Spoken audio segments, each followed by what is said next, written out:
कई बार न चाहते हुए भी दिमाग में नेगेटिव विचार आ जाते हैं, द्वंद्व बना रहता है कि मैं क्या करूं, ये करूं या वो करूं। मैं खुद को किसी एक काम पर फोकस नहीं कर पाता हूं। आखिर आप इसके बारे में क्या कहना चाहेंगे? अनिरुद्ध जी, ये नेगेटिव विचार जो हैं ये मन का एक स्वभाव है जी। जो जैसे मान लो कि आपके दांतों में आम का रेशा कहीं अटक जाए जी। तो जिह्वा बार बार वहीं जाती है चेक करने के लिए क्या लगा हुआ है।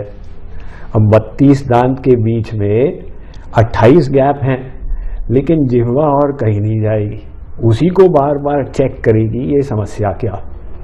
तो इसी प्रकार से हमारे जीवन के 25 क्षेत्र सब ठीक ठीक चल रहे हैं, लेकिन एक क्षेत्र में गड़बड़ हो गया है। मान लो कि बेटे का व्यवहार थोड़ा सा डाइवर्ट हो गया है। अब वो मन जो ठीक एरियाज है उस पर ध्यान नहीं देता है, जो गड़बड़ एरिया उसको बार बार रिविजिट करता। और ये समस्या कंपाउंड इसलिए हो जाती है कि हमारे मस्तिष्क वो गीली मिट्टी के समान है जी। कोई भी विचार हम रखते हैं तो मस्तिष्क के न्यूरॉन्स फायर होते हैं जी। और अगर हम एक विचार को बार बार लाएं तो वही न्यूरॉन्स जब बार बार फायर होने लगते हैं तो समझो कि मस्तिष्क में एक न्यूरल पाथवे बन जाता, जिससे वो विचार और आसानी से आने लग जाते हैं। तो परिणाम स्वरूप अगर हम 100 बार नेगेटिव विचार लाए तो समझो कि कोई भी परिस्थिति हो उसमें फिर नेगेटिव विचार हमारा और आसानी से आ जाता। तो एक मनुष्य का स्वभाव हो जाता। लेकिन घबराने की बात नहीं है। किसी भी परिस्थिति को हम 2 प्रकार से देख सकते हैं जी। जैसे ही उदाहरण तो आपने सुना ही होगा भी, ग्लास जो है वो आधे पानी से भरा है। जी। अब आप सोचें कि भाई आधा भरा है या सोचें कि आधा खाली है। तो इसी प्रकार से हमारे जीवन में कुछ हमको नहीं मिला, कुछ कठिनाइयां हैं, लेकिन साथ ही साथ कृपाएं भी तो इतनी सारी हुई हैं। अब वो कृपाओं की ओर अपने ध्यान को हम रखें तो हम कहेंगे भी भगवान ने कितने अनुग्रह किए हैं हमारे ऊपर। जैसे आपको एक उदाहरण दो, एक व्यक्ति हर समय भगवान को मन ही मन कोसता था जी। कि आपने दूसरों पर तो इतने अनुग्रह किए और मेरे ऊपर कोई कृपा ही नहीं की। तो उसके आंख में एक दिन खुरक शुरू हो गई। अब जब बढ़ गई तो डॉक्टर को दिखाने गया। डॉक्टर ने चेक किया और कहा, भैया ये तो तुम्हारे कैंसर हो रहा है आंख में, इसको तो आंख को निकालना पड़ेगा वरना वो शरीर में फैल जाएगा। अब उसके सामने ये समस्या आ गई कि या तो मैं आंख निकाल के अब अंधा जीवन जीऊं, अथवा फिर इसको न निकालूं तो फिर जीवन ही खत्म हो जाएगा। जीवेशना बलवान थी, उसने स्वीकार किया, ठीक है ऑपरेशन करो। तो हॉस्पिटल में एडमिट हुआ, ये निश्चय करके जब मैं यहां से डिस्चार्ज होऊंगा तो मेरी आंखें नहीं रहेंगी। उसको एनेस्थीसिया दिया गया। डॉक्टर ने जब आंख काटी तो पाया वहां कैंसर था ही नहीं, वहां पर एक दुर्लभ प्रकार का फंगस उग रहा था। डॉक्टर ने उसको साफ कर दिया और उसकी सिलाई कर दी।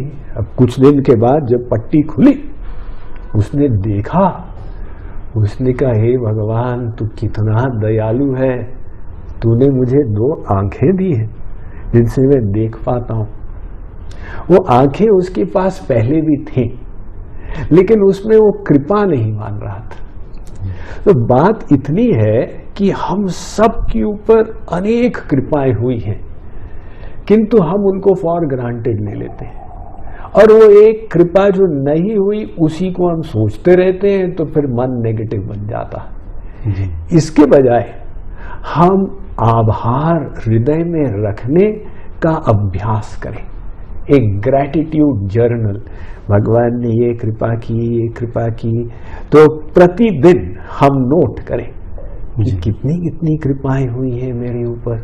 ये जो आंखें हैं हमारी, ये प्रत्येक आंख में 12.5 करोड़ सेंसर लगे हुए हैं, जिसके द्वारा हम देखते हैं वो इंद्रधनुष के 7 रंगों को, सूर्योदय की महिमा को, सूर्यास्त के सुंदरता को, मयूर की पूंछ को।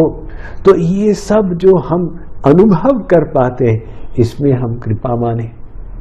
इसी प्रकार से भगवान ने ये 2 कान दिए हैं, तो अगर हम बहरे नहीं हैं, इसका मतलब प्रत्येक कान में 24,000 फाइबर फिट है, जिसके द्वारा हम सुन सकते हैं बच्चों की तोतली भाषा इत्यादि इत्यादि। इसको भी हम कृपा माने।